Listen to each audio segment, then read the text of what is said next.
have another speaker here at our summit, Engage, Empower, Ignite, Character Summit, and this is Alexa. Alexa, how do you say your last name? We are buddies in Bigwarfe, right? Bigwarfe, you nailed it. Okay, and I told her it's kind of hard to introduce her because she's a woman who wears many hats, and she is a parent, she is a publisher, an author. But let's kind of like rewind. Oh, and a podcaster. She has a wonderful podcast that I'm going to tell everyone to listen to because it's empowering to families. But Alexa started writing when she lost her child at 2 days old.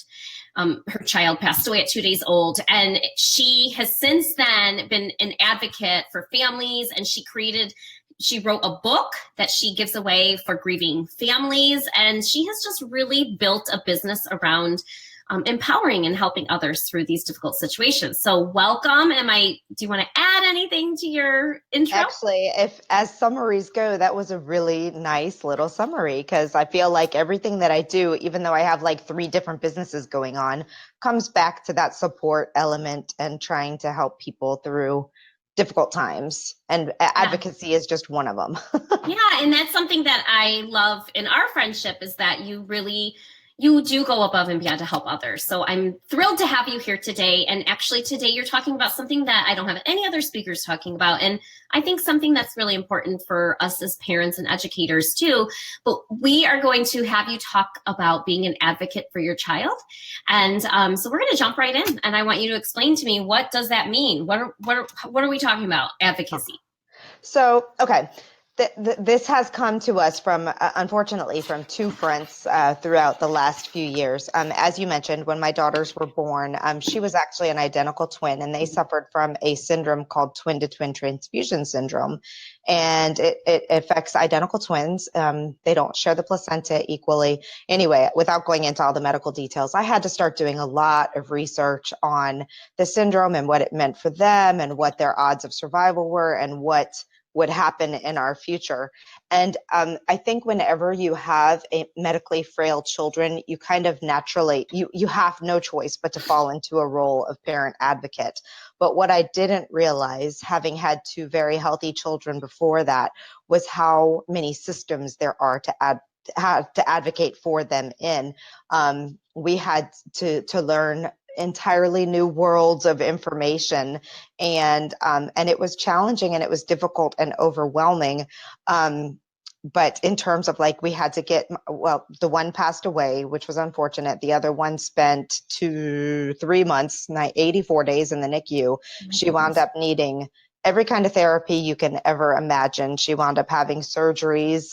She wound up needing to be on Medicaid because of everything that was going on, So I had to really learn how to interact with social workers, how to go out and seek help, and how to learn to make sure that she was getting all the services that she needed to get. Because the good news is there's lots of stuff available out there to help families. The bad news is sometimes it's a huge spider web to get to it. So I can't even imagine like the medical bills and the stress and having just lost a child and then having to go through this. So for a family who is dealing with maybe a child who has medical issues or who has been diagnosed with a disability, whether it be when they're born or, as they enter school, you have the stress, you have the financial aspect to it. So when you're saying how can we advocate, like what would be like a solid like piece of advice that you can give to someone having gone through this? So I'm going to try and cover this as globally as possible, because I also have a son with ADHD. So we had to learn how to advocate for him both within the medical system and within the school system. But the first thing I'll say is that depending on whatever Google is totally our friends. Like I often start with Google, and I'll look for, I know in South Carolina, we have a program called Family Connections South Carolina, and it's run as a largely government funded program that our Department of Social Services or your Department of Public Health, usually those types of things will fall under there. So you can start at the top level, like going to your public health, your social services, and asking what kind of resources are available to either a medically fragile child or a special needs child. And there's all sorts of stuff that comes up. And as a side note, I went and did a little bit of research, and I gathered a list of things. I call myself a momvocate. It's kind of a term I coined a few years ago, but I made a page for momvocates on losethecape.com/advocate, I believe it is. Yes, advocate. And that's Okay. got a list of basic national and some local resources for us. But then when you get to the school level, if you have there's a whole lot of stuff that you have to go through if you have a child with special needs.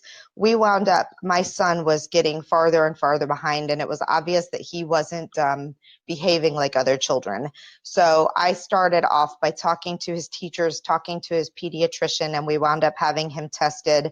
And he was diagnosed officially ADHD. And at that point in time, once you receive a diagnosis of something, it can be ADHD, it can be, any of these different things that your child might have, then you can go to the social worker at the school or the counselor, and you can ask them for a meeting and start planning your IEP, or is it a 504 plan? I forget what the other one is, but they'll help you, but you have to stay on top of making sure that you actually come together with the teachers, that you do the planning, that you come up with, what's school going to look like for this child? How are we going to make sure that he's not falling behind and still in there? And can I interject? Because sure, go ahead. From the teacher's perspective, because I was a teacher for just over a decade, we do our best. We really do. Like, we care about kids and we want to do our best. But as a parent, I feel like you have to still be on top of things. And, if something seems off, and have another meeting with the teacher. Right. Call everybody together again and say, you know what, this was our plan, but it doesn't seem to be working. Do you see it working? I think working together as a team with the school is important. Because they care about your child too, but at the end of the day, you have to stay on top of it. Absolutely.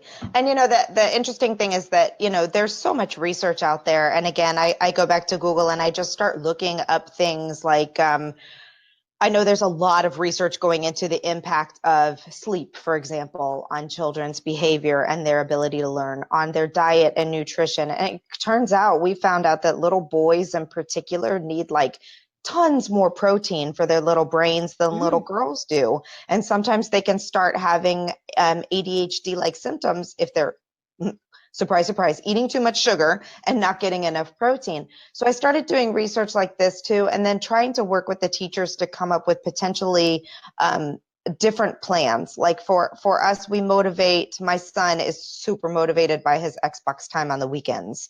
So his teacher and I have an agreement that we will contact each other at the end of the day to see how his day went. And as long as he has good days every day, then he gets his Xbox time, so she's been great at working on me with things like that and trying to find different ways to, just to, like you said, to be involved in the process. But I kind of want to talk about advocacy from another perspective too. And that is just the mental health side from the parents' perspective. Absolutely. Because it can be, it can be really scary, especially if you're trying to find the financial resources, the insurance resources, and things like that. And it can be really, really overwhelming, and really, you can just feel overwhelmed and kind of lonely. So there are a lot of caregiver resources out there too. And there's a great site. I just want to highlight it. It's on that page that I said, the losethecape.com/advocate. Oh yeah, I'll look for that and put it in the comments below. There's a site called childmind.org, and they have a page of resources that is dedicated completely to parents. And there are even articles on how to advocate for your child in school, how to advocate for them to know what's going on, and also caregiver resources, how to make sure you don't get burnout as a caregiver. It can get really overwhelming going and trying to find information on how you get funding for some of these things. For example, the health insurance situation right now, especially with CHIP not being CHIP, the health insurance for children for lower income, and particularly being in limbo right now. It's really scary for parents who rely on a lot of government assistance, but even for those of us who don't rely on government assistance, it gets super expensive. to do all of these health things, no matter what your child is going through. So knowing that you can reach out to people and get help is Now, important. will certain communities assign like a social worker to help you just navigate the system? And because if people are feeling overwhelmed in all of this and they're just constantly at doctor's appointments, making doctor's appointments, trying to pay the bills, can you have like a support, like a social worker or some type of a case manager that will help you with everything? I can't speak to every state, but I know Mhm. that in South Carolina, there's an organization called Family Connections. I actually worked for them for a while on their NICU support side. But this is exactly what they do. They are a support network for families with medically fragile children or that have been diagnosed with some kind of I don't know if ADHD qualifies, but I would bet if you had a severe case and needed help, that you could still get resources from them and help.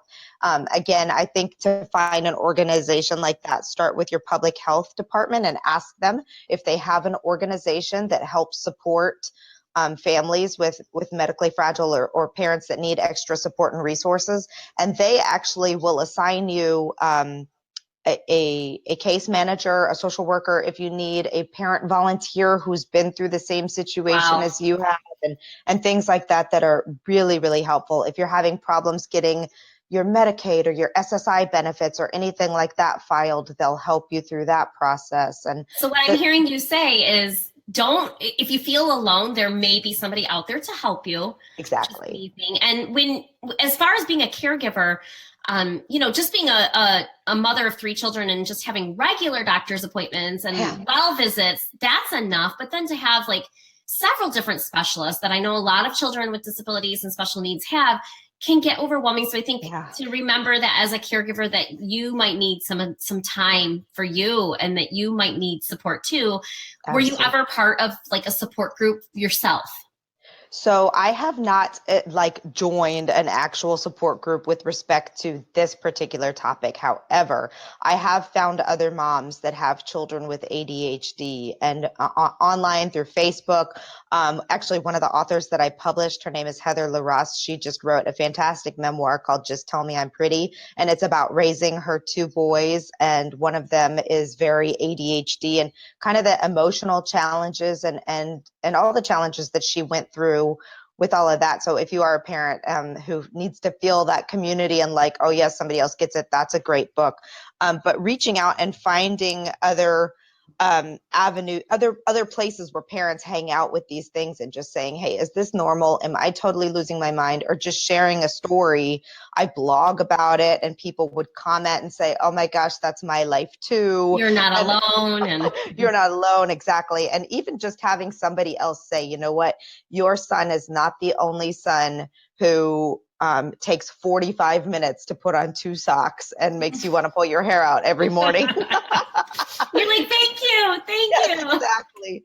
And it's kind of funny because it can make you feel like a really bad parent. I'll never forget one time in church when my son was about 4 years old, I decided to try and take him into the service with me. He was all over the place and I was just so frustrated, and a woman came up to me afterwards and she was like, don't worry, it'll get easier as they get older. And I was like, oh, were your children like that? She's like, no, my children never behaved like that. And I was just like, Okay, thanks oh, for your help and support. okay. So what am I doing wrong? But I wasn't. He's got No. something going on in his head. Yeah, that wasn't working for him. And medication, it's funny how hard we are on other people for choices with medication and treatment and things like that. And that's another reason why I think it's so important to be with other people who are going through what you're going through, because I received a lot of pushback from a lot of people when we ultimately decided to medicate him. And I was so upset about it. I even wrote a blog post that says, I'm not lazy. I made a very educated and informed choice to medicate my child. And if you're interested in knowing why, here's why. And I think even things like that are helpful to I've had so many people come back to me and say, yes, so many people were asking me why I didn't just, try to put him to bed an hour earlier or do whatever. Yeah. Yeah. No, I So think this has been a fantastic interview because I think there are parents who are listening who feel alone And probably teachers too. I know I was a teacher, and I oftentimes had children with challenging behavioral issues because Mhm. I had a really good system for those children, and I connected with those children. So every year, my staff would give me those children in my classroom. But what I found is I reached out to other people when something wasn't working in the classroom. Like, just do not put yourself in a position where you're alone. And I would reach out and say, what else can I do for this child? Like, what else works for you in your classroom with a child with special needs? So I thought that was really powerful. Just don't be afraid to reach out to others, and that you're not alone, and being an advocate for others. I love this. Alexa, you have something free to give everyone today. So tell us a little bit about that. I do. Well, below. yes, I have a couple things. I have the advocacy resources page, which we will be continuing to build up, but also my blogging partner, Carrie Rivera, and we wrote a book together a few years ago called "Lose the Cape: Realities from Busy Modern Moms and Strategies to Survive." And I've given the PDF, the ebook copy, Awesome. to you guys to hand out for free. Hey, that is so generous. Oh, thank you. It's a book that we feel like is really great for people who are just coming into the parenting world and are like, oh my gosh, how do I make all these decisions? And it was kind of our answer to the mommy wars. We wanted moms to feel encouraged and realize that there's more than one way. We were advocating for mothers through this book, saying that we do it different ways. Instead of feeling defeat and constant defeat that you're not doing things the right way. And the best advice I ever got was that there is, you do not have a child and they don't say, here's the handbook. This is the handbook for parenting. And there's just no right or wrong. It's like you have to navigate the system and figure out what works for your family. And I just want everyone listening to know that the big message here is you are not alone, and that there's support and services out there, but you got to Google it, and you have to get out there. You have to get out there and you have to find help. Absolutely. Thank you so much, Alexa. And this really isn't goodbye. So anyone tuning in to either the replay or the live interview, please check out Alexa on her podcast, which I put the link to the advocate page below. But Lose the Cape will get you to the podcast, right? Yes. Mm-hmm. Absolutely. So thank you so much for coming on to the summit today. Thank you for having me. This has been fun. All right. We're going to sign off now. Thanks again. Bye.